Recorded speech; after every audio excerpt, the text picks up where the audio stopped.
Olá pessoal, estamos começando então a nossa quarta aula, falando aí sobre comércio internacional, ok? Nossa última aula, finalizamos aí com alguns itens, né, do acordo do GATT de 1947 e falamos aí, né, do acordo constitutivo da Organização Mundial do Comércio, a OIC, né, deixou de existir e começou a existir a OMC. Então, a estrutura do acordo tem aí o W, né, o W, o site, para quem quiser pesquisar lá, wto.org, sobre todos os assuntos que nós vamos discutir aqui sobre a OMC, para quem quiser se aprofundar, ok? Esse acordo, então, constitutivo da OMC, ele constitui, né, a própria OMC, define qual é o escopo dela, né, define as funções também da OMC, a estrutura, né, o status e o processo decisório. Qual vai ser a estrutura, como vai funcionar os seus setores, não é? Como serão os processos decisórios, não é? Como vai se discutir aquilo que há impasse entre dois países, não é, pertencentes à organização, quais são os anexos, né, de todos os acordos aí, principalmente ao acordo ao GATT, né, que serão desenvolvidos, ok? Então, quando se constitui a OMC, se constitui com o objetivo de construir, não é, um quadro institucional para as conduções das relações entre os membros, né, com base nos acordos celebrados. Então, a OMC é onde se senta-se, né, e discute as condições dos acordos, né, sendo antes, né, durante e depois, não é assim? São discussões constantes, ok? Condução das negociações internacionais, não é, entre dois países, pode ser que outros países façam ali a mediação entre essas negociações, ok? Aproximação, enfim, tudo isso é realizado, esse é o objetivo principal, não é? Da criação da Organização Mundial do Comércio. Também como outros objetivos, né? Aí, não secundários, mas paralelos, vamos dizer assim, né? A melhoria dos padrões de vida através do comércio internacional, a melhoria do emprego, né, o pleno emprego em todos os países, o crescimento da renda real e da demanda efetiva, né, o crescimento dos mercados, a livre negociação, né, a competitividade, a expansão da produção e comércio com sustentabilidade. Então, também aqui na Organização Mundial do Comércio, é fundamental que a exploração, não é, o comércio, a venda, a compra, a produção, ela tenha sustentabilidade, não é? Já tem aí uma preocupação com o próprio negócio, né? Sustentabilidade do próprio negócio, dos acordos, da política comercial, né? E também dos meios produtivos, aí, né? Do meio ambiente, de uma maneira geral, ok? E quais as funções da OMC, né? Além dos objetivos, ela tem a função de facilitar aí a aplicação, a administração e o funcionamento dos acordos celebrados em seu âmbito. Então, há uma facilitação, né, para a aplicação e administração de todo o funcionamento, né, de como vai operar, quando começa, quando acaba, o que cada país tem que fazer, para ficar muito bem claro aos lados, né? A OMC vai fazer um papel aí de distribuição, né, de administração desses acordos. Constitui-se também num fórum, né, para as negociações multilaterais, ou seja, negociações que envolvem vários países, né, de vários continentes diferentes, enfim. Essas negociações multilaterais são discutidas também no âmbito da OMC, para estabelecer condições iguais ali entre todos, ok? Administrar o processo de solução de controvérsias. Então, quando houver controvérsias, os países acionam a OMC vai discutir com os dois ali para encontrar soluções, ok? Administrar o exame de políticas comerciais, né? Um mecanismo de exame de políticas comerciais. Cada país tem lá um período que ele será examinado pela OMC, né? Para saber, olha, os processos, quais são os processos adotados, como funciona, quais são as tarifas, quais são os impostos, como é o processo de desembaraço, né, de mercadoria, tanto para importação quanto para exportação, e se essas políticas, né, estão de acordo com aquilo que foi determinado aí nos acordos, né, nos acordos multilaterais, nos acordos entre países, entre continentes, enfim. Cooperar com o próprio Fundo Monetário Internacional e também com o Banco Mundial, né? Então, estabelecendo mais uma vez uma facilitação, né? Uma conversa, um ambiente propício a esse tipo de negociação, de conversa entre todos os países, né?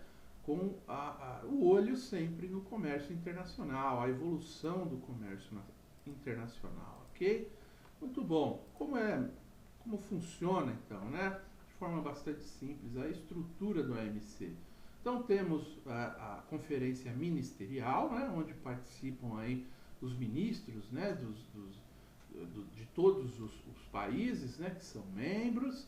Há essas reuniões, então, de 2 em 2 anos aí para as discussões mais importantes, né? De direcionamento da Organização Mundial do Comércio, onde todos os ministros aí, né, no caso do Brasil, ministro de Relações Internacionais, me parece, né, que é o chefe do Itamaraty, enfim, são eles que participam desse tipo de reunião, ok? E você tem outros 3 órgãos, né? Tem o órgão de solução de controvérsias, então ele vai funcionar lá como um órgão para solucionar mesmo qualquer tipo de controvérsias, inclusive arbitramento em alguns casos onde não se chega a soluções, tá bem? Órgão de exame, né, de políticas comerciais, não é?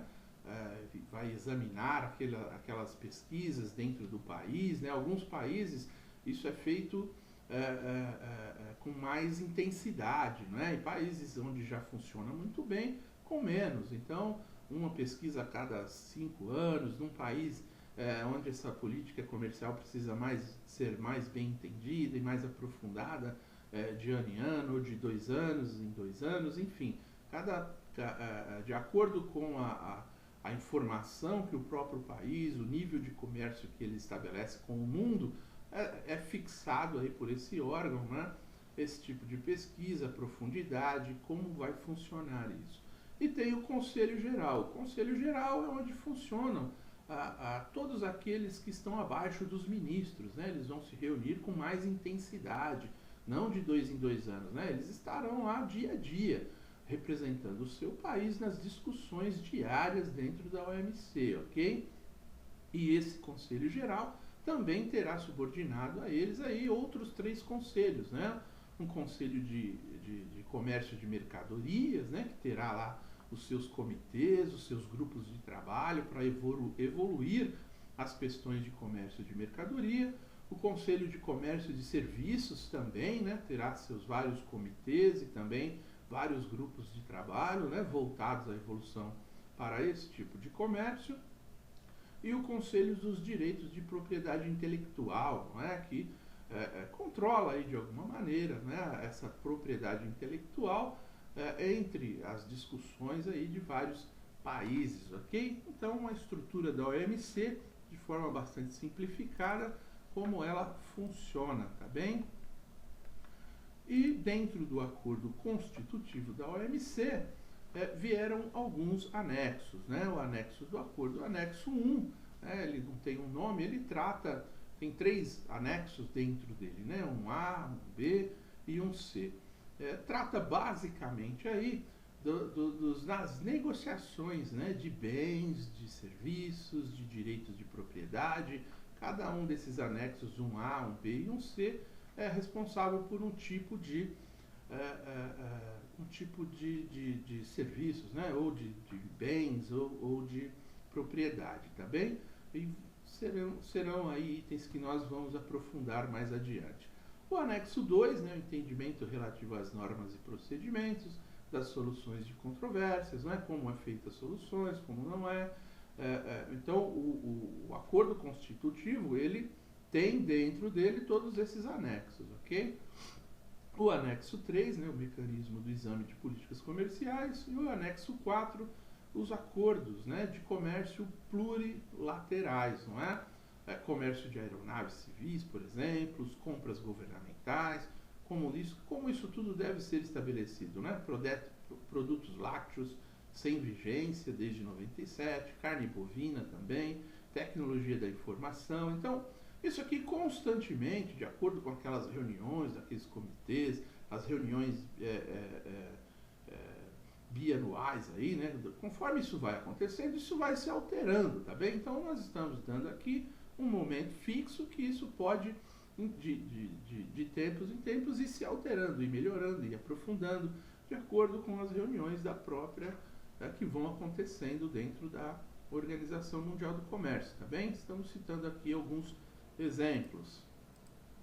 Muito bom. No anexo 1, né, então nós temos lá o anexo 1A, ele vai cuidar aí dos acordos multilaterais sobre comércio de bens, né? Bens, produtos, enfim, né? Que faz parte aí, que é considerado um bem. O anexo 1B, ele vai definir, né, um acordo geral sobre os comércios de serviços, né? Serviços como nós citamos aqui, frete, seguros, enfim, e outros, ok? Anexo 1C, acordo sobre aspectos dos direitos de propriedade intelectual relacionados ao comércio. Então, como nós já falamos, dentro do anexo 1 do acordo constitutivo da OMC, cada um desses anexos subjacentes, vamos dizer assim, né? Aprofundando cada um a sua área, ok? Então, o anexo 1A, sobre os bens, ele traz lá o GATT 94. O que ele fez? Ele renovou aquele GATT 47, que nós falamos na última aula, sobre todas aquelas possibilidades lá de venda, né, e compra e comércio entre países, as regras. Ele traz dentro desse anexo todo esse GATT, todas aquelas normas, renovando ele para o GATT 94, tá bem? Que foi quando foi criada a OMC. Ele traz também lá as condições de agricultura, têxtil e vestuários, inspeções para embarque, como que elas devem ser realizadas, procedimentos para o licenciamento das importações, não é? Quando tiver que ter licenciamento, medidas sanitárias e fitossanitárias, como devem ser realizadas, quais são as permitidas, ok? Tudo isso está dentro do anexo 1A, ok? E ainda, né, os acordos multilaterais, também sobre comércio de bens, medidas de investimentos relacionados ao comércio, implementação do artigo 6º, né, que é o direito antidumping do GATT, né, que está previsto lá no GATT, conforme nós já vimos, qual o período, o exame, quem vai autorizar, como vai funcionar, implementação do artigo 7, né, que é o de valoração aduaneira, como serão estabelecidos os preços, né, os valores das negociações para evitar o dumping, evitar qualquer tipo de discussão aí entre os países, né? Então, quais são as regras adotadas para valoração e conferência desse valor aduaneiro por quem está comprando, ok? As regras de origem, né? O que será estabelecido lá no artigo 9º, né, do GATT, tinha lá, olha, quais são as regras de origem, ou seja, quando eu importo, por exemplo, aqui do Brasil, da Argentina, o quanto de material proveniente da Argentina, no mínimo, tem que ter daquele produto, porque senão um outro país, né, exportaria para a Argentina, porque a Argentina tem um acordo favorecido com o Brasil, e aí venderia da Argentina para o Brasil, fazendo aí uma prática desleal, né? Ao invés de, se ele vendesse direto, ele teria uma tarifa, mas não, ele vende para a Argentina, para uma empresa às vezes pertencente ao próprio grupo dele, e depois aproveita e vende para o Brasil com uma taxa muito menor.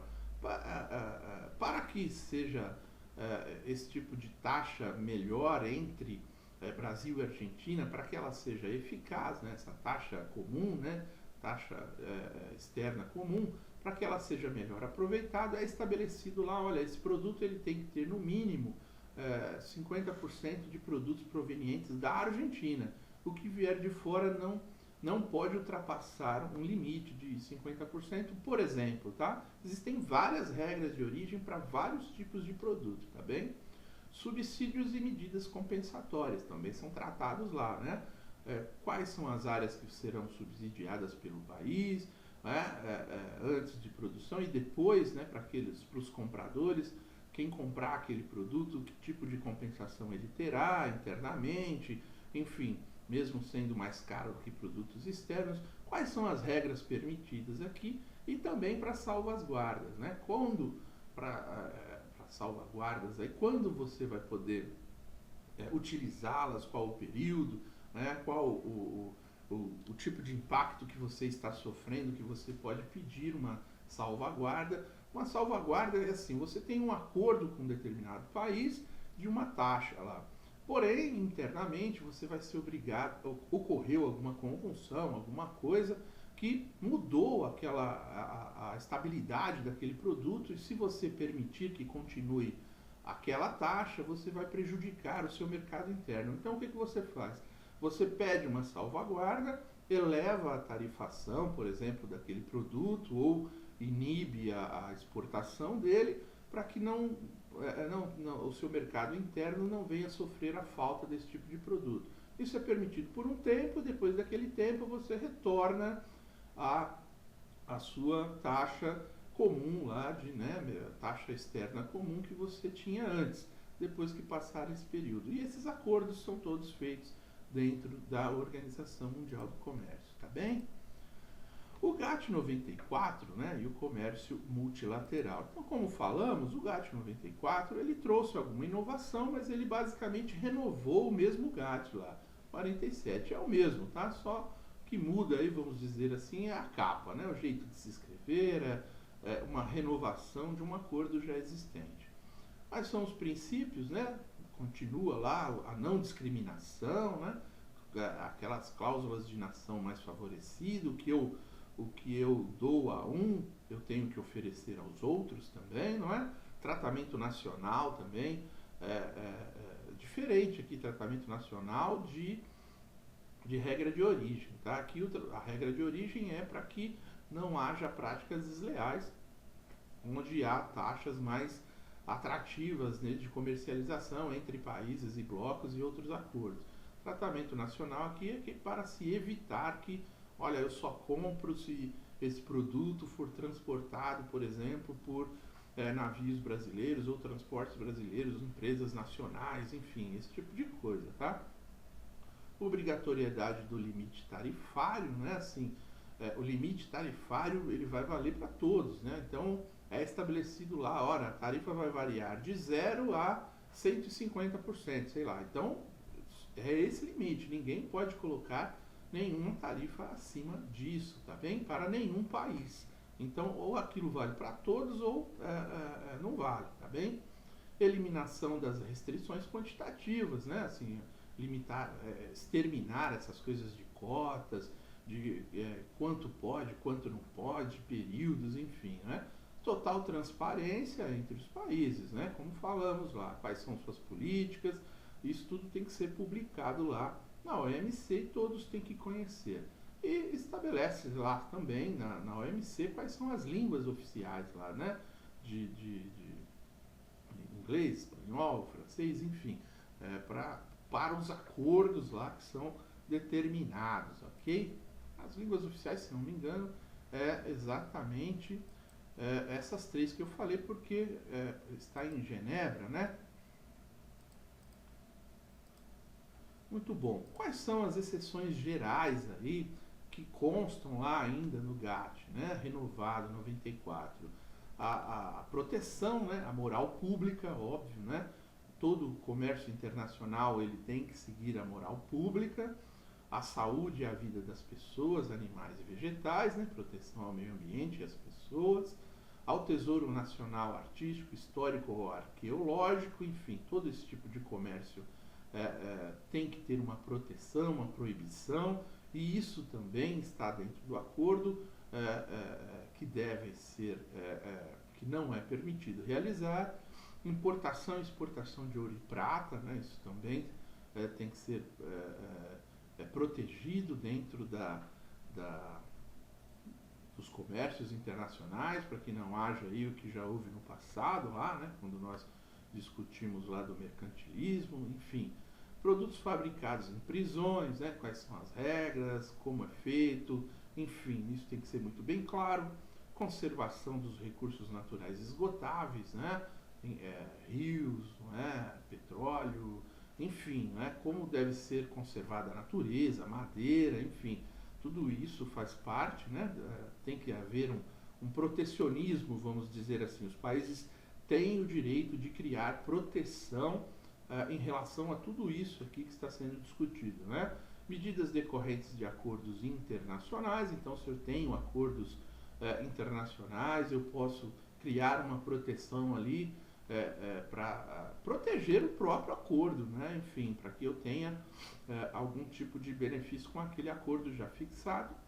Garantia de insumos nacionais à indústria do país, né? Que nós falamos lá da salvaguarda, né? Dos subsídios, dos direitos compensatórios, enfim, a garantia de que os insumos nacionais estarão de alguma maneira protegidos, né? Para a própria indústria do país ali, de alguma maneira, para não prejudicar o próprio país em si, né?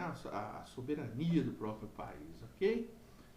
O GATT 94, ele tem, assim como o 47 lá, o objetivo de elevar os padrões de vida, né? Através dos acordos dos comércios internacionais, assegurar o pleno emprego, crescimento de nível de renda e demanda, né, conforme já discutimos, expansão da produção e das trocas de mercadorias, né, aumentar a competitividade, ganho em escala, melhorar os produtos, né, produtos de maior valor agregado, redução substancial das tarifas aduaneiras e outras barreiras ao comércio, conforme nós falamos lá no começo, acho que na nossa primeira aula.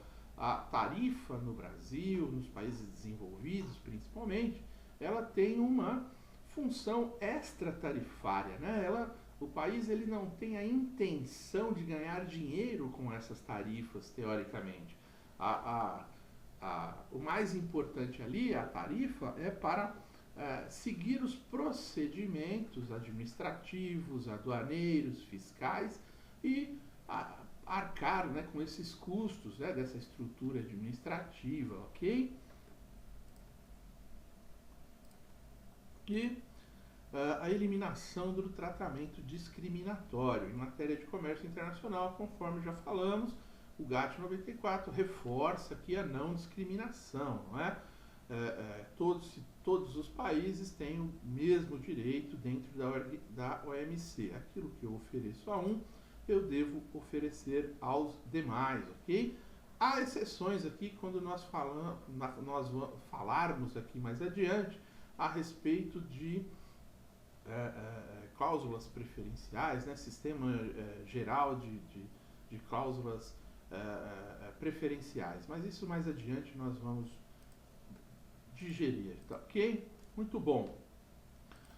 O GATT e o comércio multilateral, né? Quais são os princípios? A mesma coisa, ele traz lá aquilo que já trazia o GATT 47, né? Não discriminação, cláusula da nação mais favorecida, o que ofereça a um, ofereça a todos, eliminação de qualquer tipo de tratamento nacional, as cláusulas de salvaguarda, não é? Acesso ao mercado, os acessos devem ser livres a todos, total transparência, né?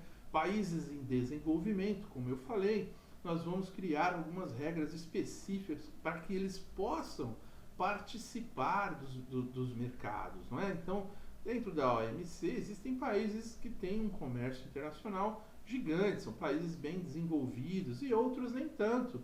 E esses menos desenvolvidos, eles também, de alguma forma, fazem parte da Organização Mundial do Comércio e querem participar, querem ter acesso a aquelas taxas, né, que é oferecido a outros países, entre países que têm um comércio mais evoluído. Porém, ele tem muito pouco a oferecer, não é? Então ele só recebe e entrega muito pouco. Como fazer esse equilíbrio, né? Então, dentro do GATT também existem normas, né, para equilibrar esse tipo de discussão, ok? O GATT, nós estamos falando aqui, já é de serviços, né?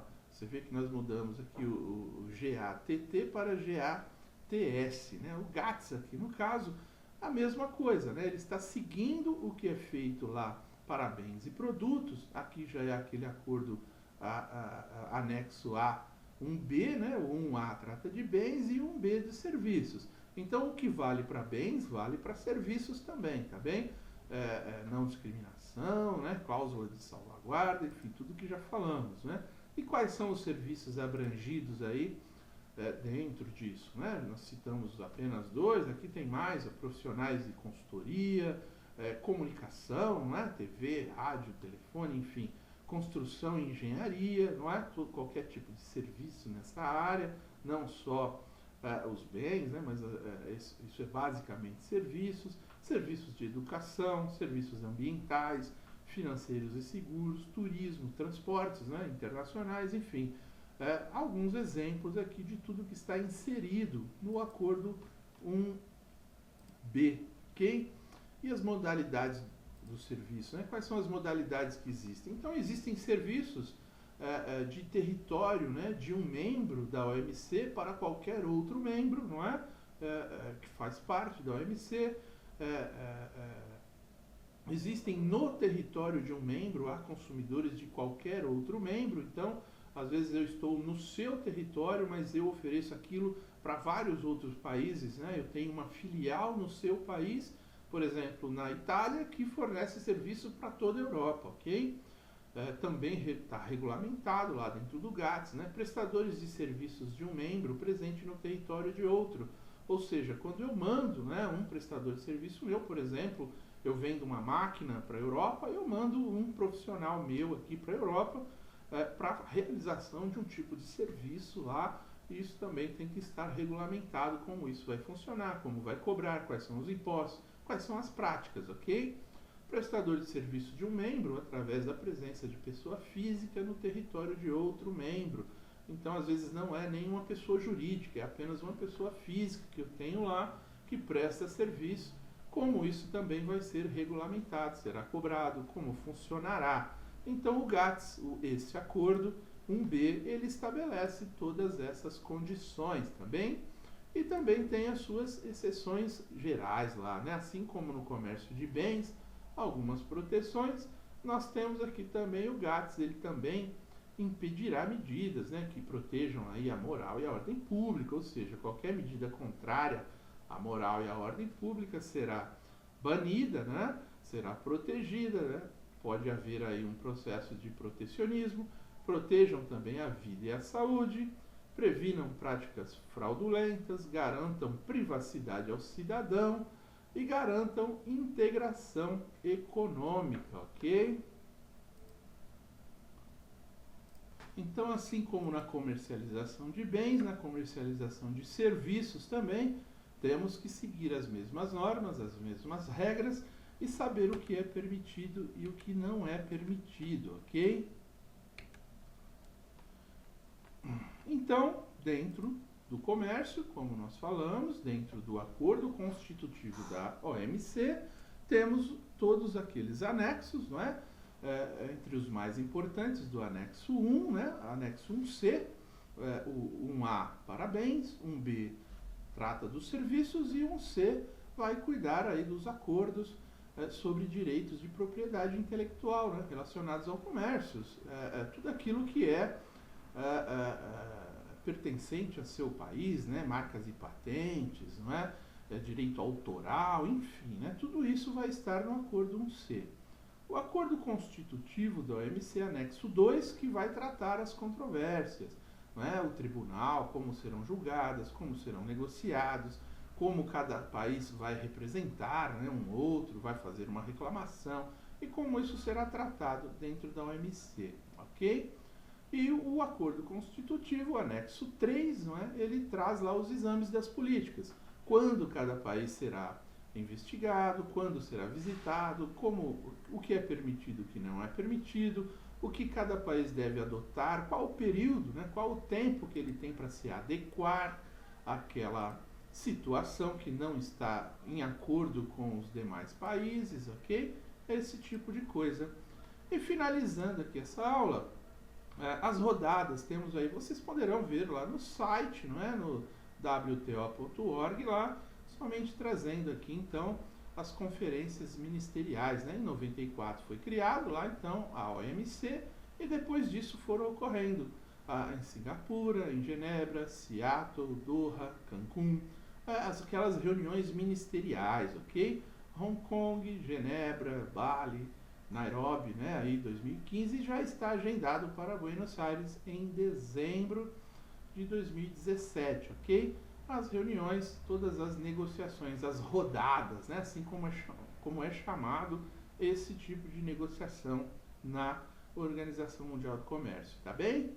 Muito bom, então finalizamos aqui esta aula, até aqui agradeço, muito obrigado, até mais.